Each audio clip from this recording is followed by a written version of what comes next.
सूरज पर जोत कैसे रखूं? सूरज पर दीप कैसे रखूं? चांद की आरती जुगनू से कैसे करूं? मेरे पास कुछ कंकर सुमेरु से ऊंचा है व्यक्तित्व जिनका, ऐसे गुरुदेव का परिचय कैसे दे? और वैसे भी सूरज किसी परिचय का मोहताज नहीं होता। जो परिचय का मोहताज होता है वो सूरज नहीं होता। परम पूज्य गुरुदेव विद्यासागर जी महाराज धर्म के आकाश पर संयम के ऐसे चमकते हुए सूरज हैं जिनकी करुणा कृपा से प्रभावित होकर अनेकों अनेक जिंदगियां संयम के आलोक से आपूरित होकर मोक्ष मार्ग पर अग्रसर है। मेरा सौभाग्य है परम पूज्य गुरुदेव विद्यासागर जी महाराज जब थुभंजी में विराजमान थे 1987 में, आज के ही दिन उत्तम त्याग धर्म के दिन मुझे उनकी कृपा छाया प्राप्त हुई और आजीवन ब्रह्मचर्य व्रत का आशीर्वाद मुझे गुरुदेव का प्राप्त हुआ। मैं पूज्य गुरुदेव के चरणों में नमन करता हूँ।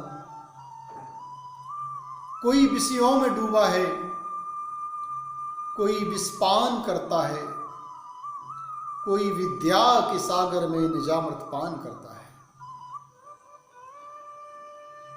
भारतीय संस्कृति में भोग की नहीं योग की, चक्रवर्तियों की नहीं साधु संतों की पूजा हुई। व्रत, नियम, संयम, तप, त्याग भारत में यूं ही नहीं पूजे गए। इनकी पूजा के मूल में मानव उन्नति के मूल मंत्र छिपे हुए हैं। आज त्याग धर्म का दिन है। प्रकृति यदि त्याग करना छोड़ दे तो सृष्टि में हाहाकार मच जाए। वृक्ष फल देना बंद कर दे, नदी, कुएं, तालाब जल देना बंद कर दे तो हम कितनी देर जिंदा रहेंगे? प्रकृति हमसे अल्प लेकर बहुत का दान करती है। हम भी प्रकृति से प्रेरणा लें, दान और त्याग को अपने जीवन का अंग बनाएं। अभी मैंने एक कहानी लिखी थी, मित्र चरित्र। उस कहानी में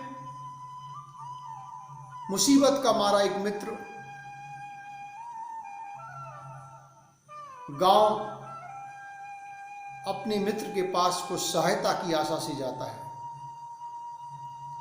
वह मित्र के पास 3 दिन रहता है और अपनी वेदना व्यथा सुनाता रहता है। मित्र चुपचाप उसकी बात को सुनता रहता है और मुसीबत के मारे मित्र ने आज वापस लौटने का मन बनाया है। उसने अपने मित्र से कहा, मित्र बस चलता हूं। मित्र ने कहा, जा रहे हो कोई बात नहीं है, मेरा एक कोट फट गया है, तुम्हारा कोट ये सही सलामत है, अपना कोट मुझे दे दो, मेरा कोट तुम ले जाओ, शहर में दूसरा बनवा लेना, मैं गांव में कहाँ तलाश करूंगा। मुसीबत का मारा मित्र प्रसन्नतापूर्वक मित्र के प्रस्ताव को स्वीकार करता है और अपना अच्छा कोट मित्र को देता है और मित्र का फटा कोट स्वयं धारण करके शहर की ओर प्रस्थान करता है। मित्र का छोटा बालक भी साथ में आया था। जब चलने लगे रास्ते में बालक ने पिताजी से पूछा, आप तो बड़ी उम्मीद के साथ में अपने मित्र के पास आए थे, आप तो इस आशा के साथ आए थे कि आपका मित्र आपकी सहायता करेगा, आपके मित्र ने तो आपका अच्छा कोट और ले लिया, फटा कोट तुम्हें दे दिया। पिता ने जो बात कही वो सुनने जैसी है। मेरा मित्र महान है, उसने मुसीबत के समय भी मुझे दाता बना दिया। दोनों घर पहुंचे। घर जाकर, चूंकि ये मित्र का कोट था, उसने सुई धागा निकाला और इसको ठीक करके मैं पहनूंगा। उसमें हाथ डाले जेबों में, तो अंदर कुछ सोने के सिक्के, 10-20 हजार रुपये नगद अंदर की जेब में उसमें रखे हुए थे। बड़े तरीके से रखे हुए थे। और एक पत्र भी लिखा था। उस पत्र में मित्र ने लिखा था, मित्र, इतने दिन मुसीबत झेली हुई मुझे याद भी नहीं किया। अकेले इन संकटों का भार झेलते रहे। क्यों मुझे पराया समझा? अभी मैं इतनी ही मदद कर पाया हूं। 2-4 दिन में मैं अनाज पानी भी लेकर पहुंच रहा हूं। मुझे अपना ही मानना। और तुमको पता नहीं है तुम्हारे पिताजी ने मेरे पिताजी के साथ क्या किया था।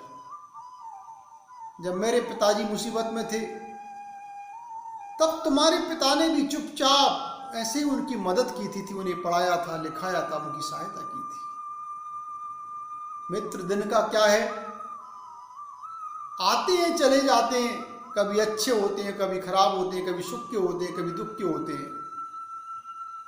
लेकिन मनुष्यता आती जाती नहीं है, मनुष्यता होती है। आचार्य भगवंत कहते हैं, अभाव के अंधेरे में सद्भाव की रोशनी करना सच्चा त्याग है। संसार में कुछ लोगों को सुख सुविधा की सामग्री इस अनुपात में मिली है कि उनका जीवन दिन को होली और रात दीपावली की तरह व्यतीत होता है। पर कुछ भाग्य के मारे ऐसे लोग भी हैं जिनकी जिंदगी में सुख के दिन एक बार आकाश की बिजली की तरह चमक कर विलीन हो जाते हैं। जहां भी अभाव है, भूख का, प्यास का, धन का, औषधि का, उस अभाव को पूर्ण करो, उनकी मदद करो, यही त्याग है।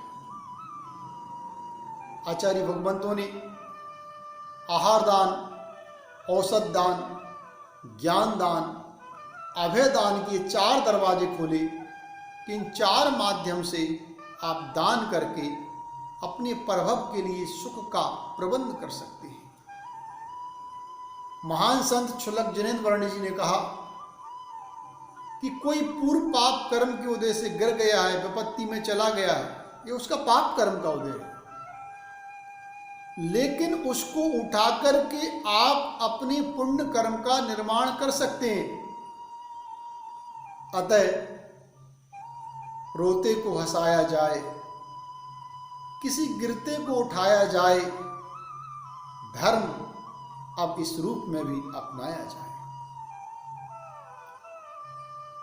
भामाशाय ने अपनी संपत्ति का दान करके राष्ट्र की विपत्ति में अपनी मदद की थी, एक आदर्श उपस्थित किया था। बाढ़ आती है, भूकंप आते हैं, तूफान आते हैं, संकट के इन क्षणों में भी लोग अपनी चंचला लक्ष्मी का सदुपयोग करके इस त्याग धर्म को जयवंत करते हैं, जीवंत करते हैं। ध्यान रखना,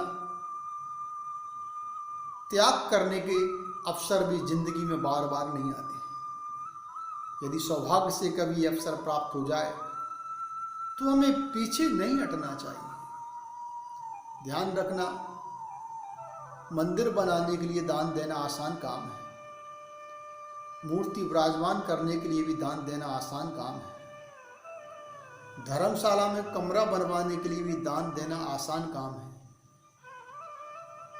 क्योंकि यहाँ हमारा यश हो रहा है, हमारा नाम हो रहा है, हमारी प्रतिष्ठा हो रही है।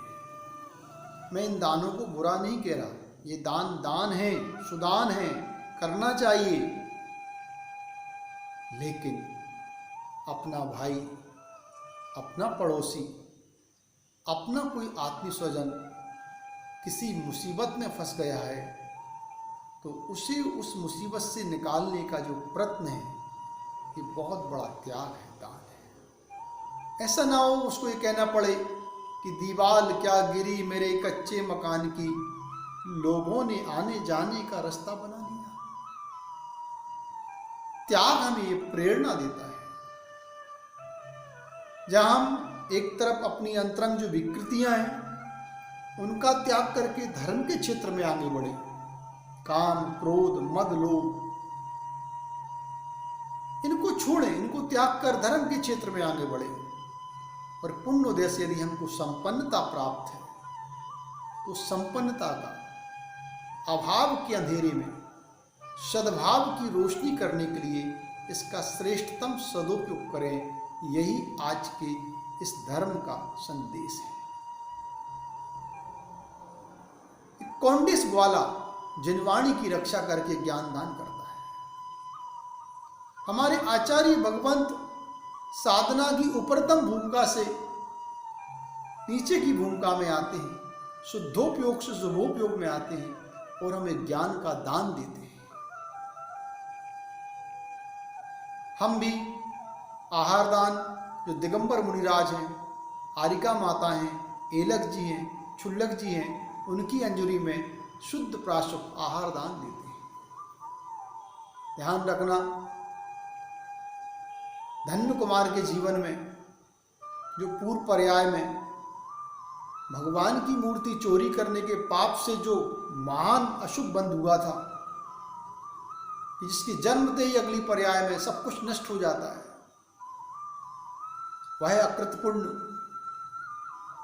जब उसे उस विपत्ति के क्षणों में दिगंबर मुनिराज देखते हैं, वो उनको रोकता है। उसकी मां उनका पड़गान करती है और उनकी अंजलि में आहार देकर फिर उसका पाप कर्म कटना प्रारंभ होता है। ये दिगंबर मुनिराज चलते फिरते सिद्ध हैं। इनकी आहार दान, औषध दान, अभय दान और ज्ञान के उपकरण शास्त्र आदि इनको भेंट करना, ये हमारे कर्तव्य है। जहाँ जैसी आवश्यकता हो अपनी भूमिका के अनुसार हम दान करते रहें, त्याग करते रहें, क्योंकि त्याग की महिमा से ही भारत महान है। जहाँ राम 14 वर्ष वन चले जाते हैं पिता की आज्ञा मिलने पर, तो भरत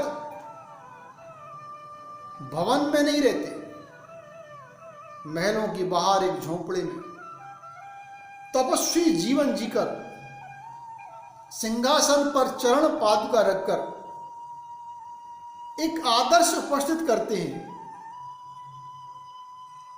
त्याग जब राम लौट कर आते हैं तो ये पहचानना कठिन होता है कि कौन भवन में रहा, कौन वन में रहा। ऐसा तपस्वी जीवन भरत जीते हैं। भरत चक्रवर्ती भी आदर्श उपस्थित करते हैं। वो वैभव के बीच में किस विरक्तता से रहते होंगे, विचार करो कि दीक्षा के अंतर्मूर्त बाद वो भगवान बन जाते हैं। वैभव के बीच में भी वैभव में रचे पचे नहीं थे। ऐसे ऐसे आदर्श हमारे समकक्ष हैं, जो हमें निरंतर पावन प्रेरणा का प्रकाश प्रदान करते हैं और प्रेरित करते हैं कि हम अपनी चंचला लक्ष्मी का सत्कार्यों में सदुपयोग करें, त्याग करें। ये पर है, जड़ है, एक दिन छूटना ही है। इससे पहले कि हमारे यहाँ प्राण निकलें, जो प्राप्त है पुण्योदय से, उसका सार्थक सही दिशा में सदुपयोग करें। किसी के आंसू पहुँचे, किसी गिरते को उठाएं, किसी जो चलने का प्रयास कर रहा है उसको सहारा दें। यही धर्म है। इन्हीं शुभ भावों के साथ सब सुखी हो मेरी ये भावना है, हो न दुख किसी को मेरी प्रार्थना है। मेरी भावना प्रभु तेरी प्रार्थना बने, तेरी प्रार्थना प्रभु मेरी भावना बने। हंसी खुशी प्रसन्नता आह्लाद और आनंद, उमंग और उत्साह की गुरु चरण है परमानंद। परम पूज्य गुरुदेव विद्यासागर जी महाराज जी के चरणों में त्रिवार नमोस्तु करते हुए मैं विराम ले रहा हूँ। हे गुरुदेव, आपकी अनन्य कृपा ऐसी बनी रहे और मैं इस मार्ग पर यूं ही साधना पूर्वक चलता रहूं। जय जिनेन्द्र, जय श्री ओम, ओम शांति।